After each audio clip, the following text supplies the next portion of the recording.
हाय दोस्तों, आपके YouTube channel RTCC। दोस्तों, मुझे बहुत खेद है कि बहुत दिन के बाद आपको इस चैनल पे वीडियो देखने को मिलेगा। फिर भी इस खेद को जाहिर रखते हुए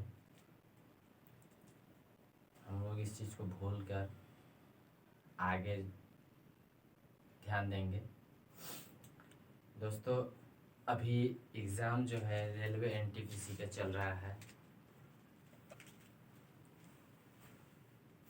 जो आप बहुत सारे भाई बहन दिए होंगे एग्ज़ाम और देने वाले भी हैं। दोस्तों, सबसे बड़ी बात यहाँ है कि आखिर एग्ज़ाम जो हो रहा है उसमें क्या पूछे जा रहे हैं, क्या नहीं पूछे जा रहे हैं, ये सब चीज़ को आपको बहुत ज़्यादा ज़रूरी है देखना। तो चलिए, इसके लिए जो इतने दिन से जो वीडियो नहीं बन रहा था, इसके लिए सॉरी। और हम चाहते हैं कि क्षमा करते हुए इसे न बालक को या इस व्यक्ति को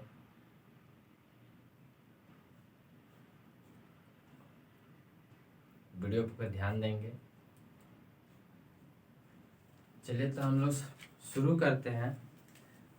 आखिर सबसे ज़्यादा क्वेश्चन एग्ज़ाम में NTPC में आ कहाँ से रहा है, और अधिकतर बच्चे जो भाई बहन जो है फंस के यहाँ किस टॉपिक में फंस रहे हैं, कहाँ पे फंस रहे हैं, उसको ज़्यादा ध्यान देना है। ठीक है, तो हम लोग चलते हैं, देखते हैं कि आखिर वो फंसने वाला कौन सा जगह है और उस जगह से हम कैसे पार पाए। ये बहुत मायने रखता है आपके लिए।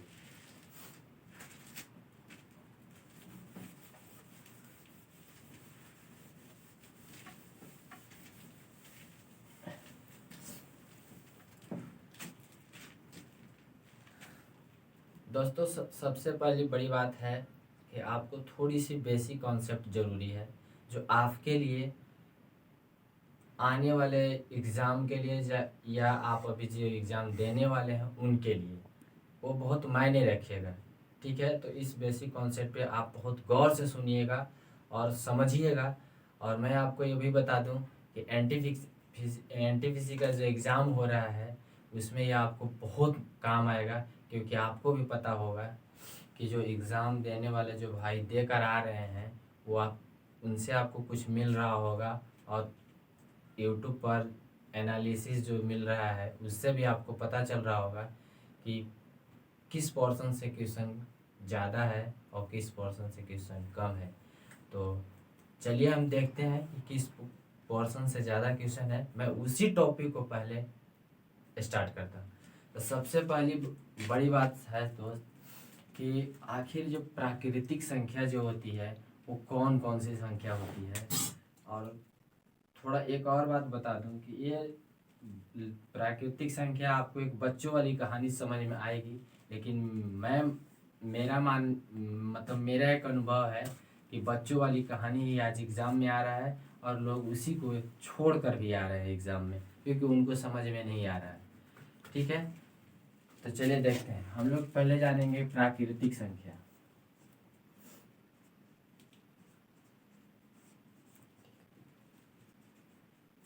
तो प्राकृतिक संख्या कौन सी संख्या है। तो प्राकृतिक संख्या है 1, 2, 3, 4 और डॉट डॉट 9 तक। ठीक है, लेकिन आखिर ये जो है ये मूल्य रूप से प्राकृतिक संख्या है। ध्यान रखिएगा, ये मूल्य रूप से प्राकृतिक संख्या है, लेकिन जो पूर्ण रूप से जो प्राकृतिक संख्या होती है, जो पूर्ण रूप से वो इन्फिनिटिव तक होती है। कहाँ तक होती है? इन्फिनिटिव तक। यानी इससे जो बनने वाली संख्या है, यानी कि जो पूर्ण रूप से जिसको हम कहेंगे, यानी कि हम लिखेंगे पूर्ण रूप से जो प्राकृतिक संख्या है उसको 0 भी उसमें शामिल हो जाएगा, और 1, 2, 3 ऐसे करते करते ये इन्फिनिटी तक हो जाएगा। यानी हमने कहा कि प्राकृतिक संख्या 1 से 9 तक होता है, लेकिन जो मूल रूप से जो प्राकृतिक संख्या जो होती है वो इन्फिनिटी तक यानी कि अनंत तक होती है। लेकिन पूर्ण जो रूप से जो प्राकृतिक संख्या होती है वो 0 से लेकर अनंत तक होता है। ठीक है। और आपको पता होगा कि जो हमने अभी बोला कि मूल रूप से या पूर्ण रूप से, पूर्ण रूप वाले में पूरा 0 आ जाता है और मूल रूप वाले में पूरा इन्फिनिटी तक, यानी कहने का मतलब है कि 1 से लेकर अनंत तक होता है, यानी कि उसमें 0 भी शामिल होगा और साथ में इन सभी संख्याओं को मिलकर बनने वाली संख्या होगी वो इन्फिनिटी तक यानी अनंत तक होगी। ठीक है। यहाँ तक तो आपको इस बात को समझ में आ गया। लेकिन दोस्तों आपको एक बात जरूर याद आता होगा कि जब छोटे थे तो इसके बारे में आपको पढ़ने को मिलता था, लेकिन इसमें कुछ अलग अलग बातें भी आपको पढ़ना है। जैसे आपको ध्यान दीजिएगा, इसके बाद एक आता है सम संख्या। इसी में यानी जो जितने भी गिनती इन्फिनिटी तक दिया होता है उसमें एक आता है सम संख्या, जो आपके लिए बहुत मायने रखता है। सम संख्या, सम संख्या किसको कहते हैं? वैसी संख्या जो 2 से पूरी तरह विभाजित हो जाए उसे सम संख्या कहते हैं। 2 से यानी 2, 4, 6, 8, 10, 12, इसी तरह से आगे इन्फिनिटी तक जाएगा यानी अनंत तक जाएगा। ठीक है। तो हम इसे क्या कहेंगे? सम संख्या कहेंगे। यानी 2 से सिर्फ विभाजित होना चाहिए। यानी ये देखिए 2 से भाग लगाएंगे, इसमें 2 से भाग लगाइएगा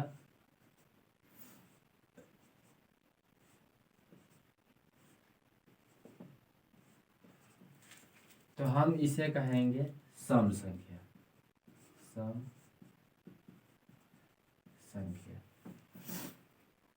चलिए यहाँ तक तो आपको समझ में आ गया कि इसे हम सम संख्या कहेंगे। नोट के रूप में आप नोट के रूप में 2 बात को ध्यान रखिए। पहला बात जो है, लगातार सम संख्या का महत्तम जो होता है, लगातार सम संख्या का महत्तम जो होता है वो 2 होगा।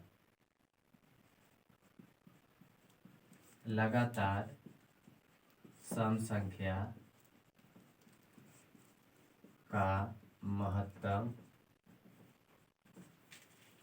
यानी कि HCF 2 होता है। जैसे ध्यान दीजिए, थोड़ा गौर से ध्यान दीजिएगा।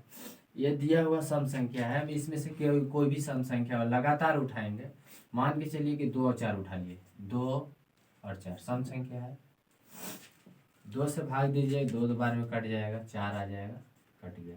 इसका HCF आया 2। फिर 4 6 उठा लीजिए, या 6 8 उठा लीजिए, या 8 10 उठा लीजिए। चलिए 8 और 10 उठा लेते हैं। 8 10, एक बार में 8 लगा दीजिए, 2 4 बार 8 लगा लीजिए। फिर ये वाला यहाँ उतार देंगे, फिर 2 से भाग दे देंगे, 2 चौके 8, कट गया। यानी ये वाला HCF यानी HCF जो है कितना आया? 2 आया। यहाँ भी इस लास्ट अंतिम संख्या 2 से ही भाग लगा था, इसलिए इसका HCF 2 था। इसका भी HCF कितना आया? 2 ही आया। यानी लगातार सम संख्या, ध्यान से सुनिएगा, लगातार सम संख्या का HCF जो है 2 आएगा, ये कंफर्म है। ये इसका HCF 1 कभी नहीं होगा। ध्यान रखिएगा, लगातार सम संख्या का, लगातार सम संख्या का HCF 1 कभी नहीं होगा। ये आप नोट करके लिख लीजिएगा। और दोस्तों याद रखिए, सबसे बड़ी बात है, एग्जाम में अभी जो NTPC का एग्जाम हो रहा है उसमें ये क्वेश्चन जो है अधिकतर पूछा जा रहा है, जो आपको सब इस बात को गौर करके ध्यान रखना होगा। और जो अगली जो दूसरी बात है इसमें, वो ये बात है जिसको आप समझिएगा थोड़ा। लगातार सम संख्या रहेगा, लगातार सम संख्या का अंतर हमेशा 2 होगा। ये भी बात आपको नोट करके रखना है। एग्जाम में अभी यही सब बातें पूछी जा रही है जो बहुत सारे भाई बहन को पता भी नहीं है कि इनका अंतर जो है 2 है या कितना होगा या क्या होगा। ठीक है, तो आप इस चीज़ पर भी गौर करके रखिएगा। ठीक है, अंतर लगातार 2 होगा और लगातार सम संख्या का योग, ध्यान दीजिएगा, मतलब जोड़,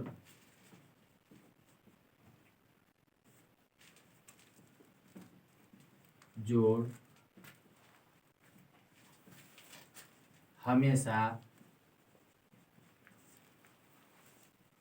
सम ही होगा। ये भी बात आपको गौर करके रखना है कि लगातार सम संख्या का योग जो है हमेशा सम ही होगा। यहाँ तक तो आपको समझ में आ गया होगा। नेक्स्ट जो बातें आपको समझानी है जो सम संख्या के बारे में है, वो बात ये है कि एग्जाम में पूछता है कि लगातार सम संख्याओं का योग क्या हो सकता है या इसका औसत क्या होगा। तो औसत का मतलब होता है कि जितनी संख्या दिया हुआ है, मतलब जो जितनी संख्या का पूछेगा उतनी ही संख्या से हम उसमें जितनी संख्या का पूछेगा उतनी ही संख्या को जोड़कर उसको उससे भाग दे देते हैं। जैसे मान लीजिए कि पूछ दिया 4 सम संख्या, 4 सम संख्या का औसत, औसत तो हम कैसे लिखेंगे, 2 + 4 + 6 + 8, 1 2 3 4 हो गया। अब हम इसे काउंट करेंगे, टोटल नंबर कितना है, 1 2 3 4 नंबर है, तो यहाँ लिख देंगे 4, और टोटल कितना होगा, 6 और 4 10, और 10 20, यहाँ लिख देंगे 20, और इसे भाग दे देंगे तो आ जाएगा कितना, 5।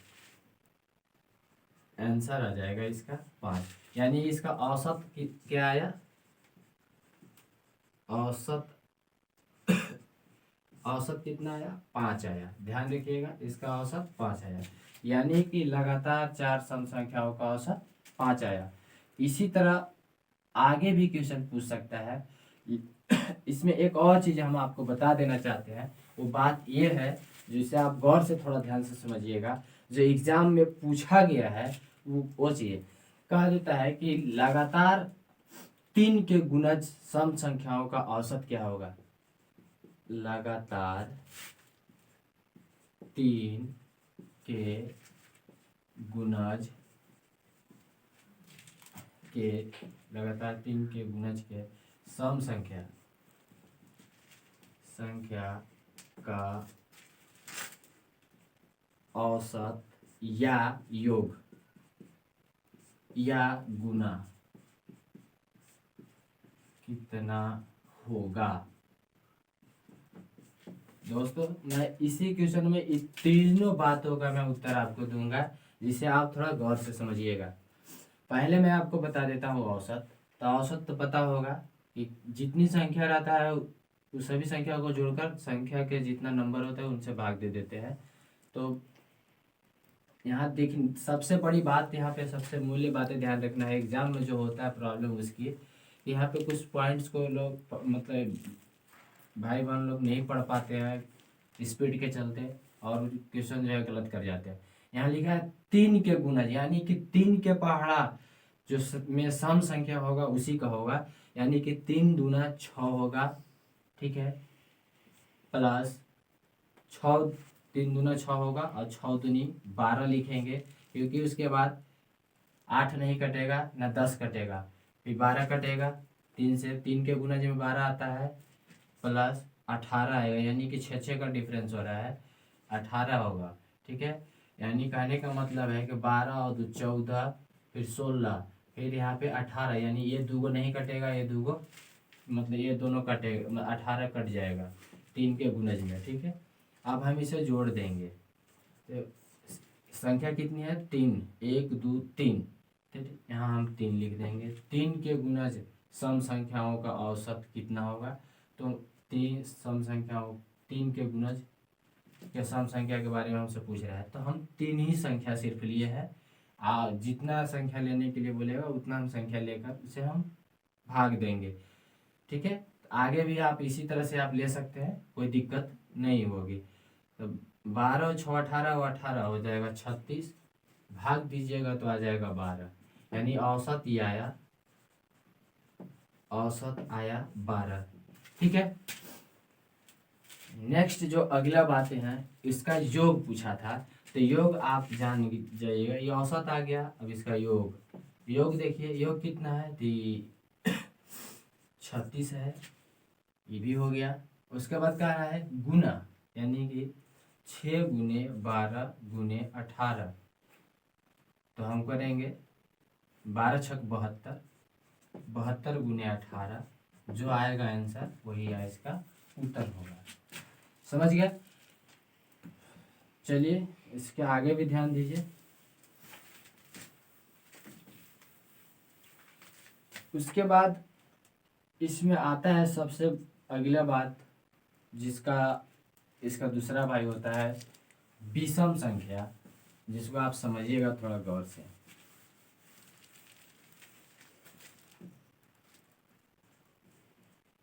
विषम संख्या, ये क्या है विषम संख्या?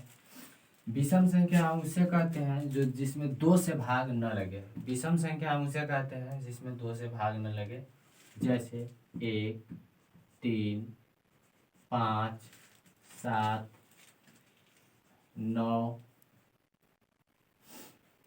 11 13, आगे इन्फिनिटी तक जाएगा, अनंत तक जाएंगे। ठीक है, हम इसे विषम संख्या, यानी कि 2 से भाग नहीं लगना चाहिए। आप जब इसे में 2 से भाग लगाएंगे, 2 का कोई भी पहाड़ा में इनमें से कोई संख्या नहीं आती है, यानी कि ये विषम संख्या है, सम संख्या नहीं है। सम संख्या में 2 से भाग लगता है, विषम संख्या में 2 से भाग नहीं लगता है। नोट में आप लिख लीजिएगा, नोट में लिख लीजिए, 2 से भाग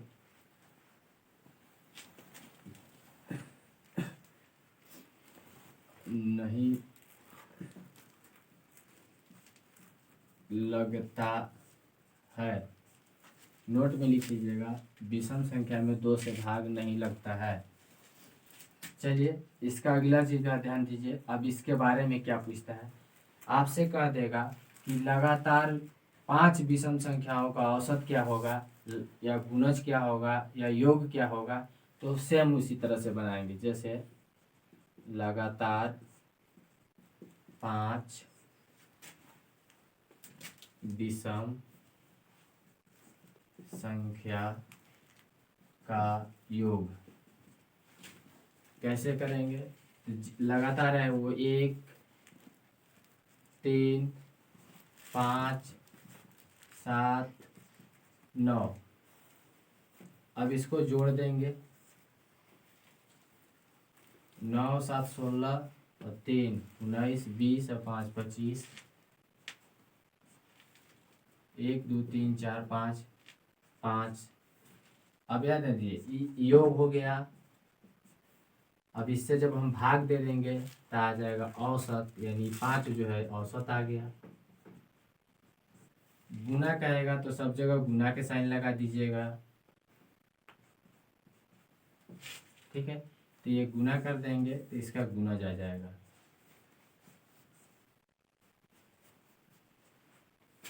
गुणनफल आ जाएगा।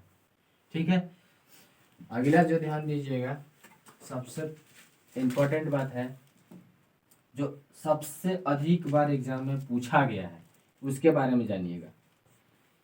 लगातार विषम संख्या, ध्यान से सुनिएगा, लगातार विषम संख्या का जो योग होगा, लगातार विषम संख्या का योग हमेशा हमेशा सम संख्या ही होगा, ही होगा। जैसे ध्यान दीजिए, जैसे 1+3 = 4, 3+5 = 8, 5+7 = 12, 3+7 = 10, 1+7 = 8। 2-3 बातें हम आपको बता देना चाहते हैं। 3 और 7 लगातार नहीं है, लेकिन मैं आपको इसलिए लिख कर बताना चाहता हूँ कि आप ये न भूलें कि कभी एग्जाम में पूछ दे कि अल्टरनेट विषम संख्याओं का योग क्या होगा, तो भी आपको उत्तर देना है कि वो क्या होगा, सम संख्या ही होगा। बात आ गई समझ में? फिर से ध्यान से सुनिएगा, लगातार विषम संख्याओं का योग हमेशा सम होगा। ये बहुत वीवीआई है, एग्जाम में बहुत बार इसकी जरूरत पड़ गई है एग्जामिनर को, इसलिए स्टूडेंट के सामने पधार दिया है। ठीक है, नेक्स्ट जो अगला बातें हैं उसे ध्यान से समझिएगा। इसमें पूछता है कि लगातार विषम संख्या का HCF, जिसको हम कहते हैं महत्तम, वीवीआई है साहब जी। NTPC वाले कृपया करके भाइयों से निवेदन है कि कृपया इस पर जो ये वीडियो है इसको अंत तक आप देखने की कोशिश कीजिएगा, ताकि आपको एक बात समझ में आ जाए कि कुछ हो चाहे नहीं, एग्ज़ाम में कम से कम 4-5 क्वेश्चन जो है आपके खाते में आपके ज़िंदगी बनाने के लिए आ जाएगा। कृपया करके इस पर ज़रूर ध्यान दीजिएगा, ये बहुत काम का चीज़ है। ठीक है, चलिए देखिए, लगातार विषम संख्याओं का HCF जो है हमेशा एक होगा। ध्यान से समझिए, लगातार विषम संख्या का योग हमेशा एक होगा और अंतर हमेशा 2 होगा। ये भी बात आपको जरूर ध्यान में रखना है। ठीक है, तो आज इस वीडियो में इतना ही, और मैं चाहता हूं कि अगला जो नेक्स्ट वीडियो जो लोड होने वाला है, यानी पार्ट 2 लोड होने वाला है, जो वीडियो मिलेगा आपको वो बहुत काम की चीज़ होने वाला है, इससे जस्ट रिलेटेड ही वीडियो रहेगा। दोस्तों मैं ये भी बता दूं कि NTPC एग्ज़ाम देने वाले छात्र और छात्राओं से निवेदन है कि कृपा करके इस वीडियो का नेक्स्ट पार्ट देखना ना भूलें, क्योंकि आपके लिए बहुत काम की चीज़ है। ठीक है, तो अगर कुछ गलती हो गई हो तो इसके लिए क्षमा करेंगे। Thank you.